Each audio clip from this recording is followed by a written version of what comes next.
झूठ बोल दिया था। ये झूठ बोली,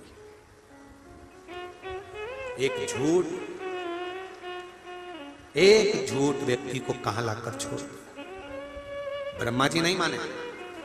ब्रह्मा जी ने फिर कहा यह आकाशवाणी झूठी है। भगवान शिव को क्रोध आ गया।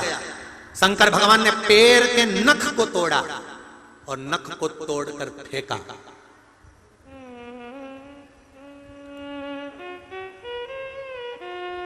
काल भैरव प्रकट किया। भविष्य पुराण में एक बात मिली, उसका स्मरण करिएगा। जितनी भी कथा इससे पहले बाकी हैं उसमें यह प्रसंग नहीं आया। आज ये प्रसंग आपके बीच में आया है तो थोड़ा ध्यान लगाकर सुनना। आस्था चैनल वाले भी जितने सुन रहे हैं और जितने फेसबुक यूट्यूब पर सुन रहे हैं और जितने इस अशोक नगर की पावन धरा पर सुन रहे हैं। भविष्य पुराण कहती है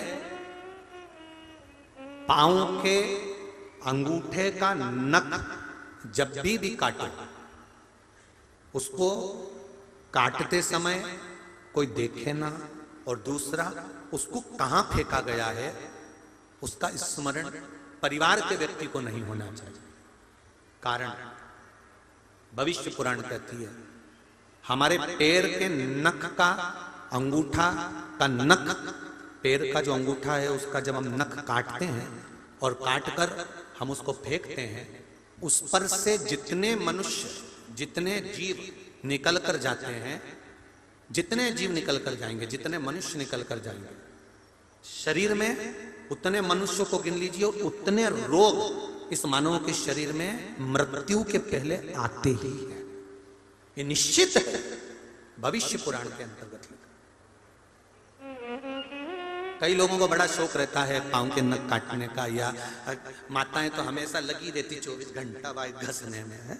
तो निवेदन है कि आप पांव के नख काटो, मना नहीं है, पर उस पांव का नख अगर कटा हुआ है, अंगूठे का नख अगर कटा हुआ है, उस अंगुष्ठ के कटे हुए नख को तुम कहीं गटर में, नाली में, कहीं किसी ऐसी जगह पटको जिस पर किसी का चरण ना आकर पड़े।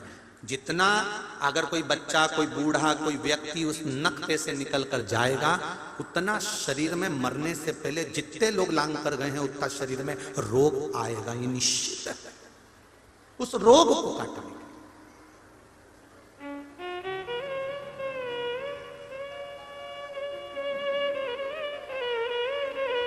मरने से पहले, जन्म से लेकर मृत्यु तक व्यक्ति का शरीर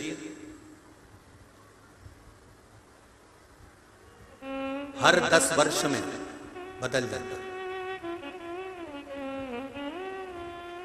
7 बार मृत्यु से पहले यह मानव का शरीर बदलता है। जब यह मानव का शरीर बदलता है तो इसके अंदर का जो पाप है, इसके अंदर का जो पाप कर्म है, वो 3 जगह से निकल कर जाता है। एक मल के द्वारा, दूसरा नख के द्वारा, तीसरा केश के द्वारा, बाल के द्वारा। क्यों? गया जी में तर्पण करने जाते हैं, पिंड देने के लिए जाते हैं, हरिद्वार में पिंड देने के लिए जाते हैं, ब्रह्म कपाली करने के लिए बद्रीनारायण जाते हैं, या घर में कोई चले जाता है तो कहा जाता है बाल देना पड़ेगा। आखिर कारण क्या है? इस केश में, इस बाल में ऐसा है क्या?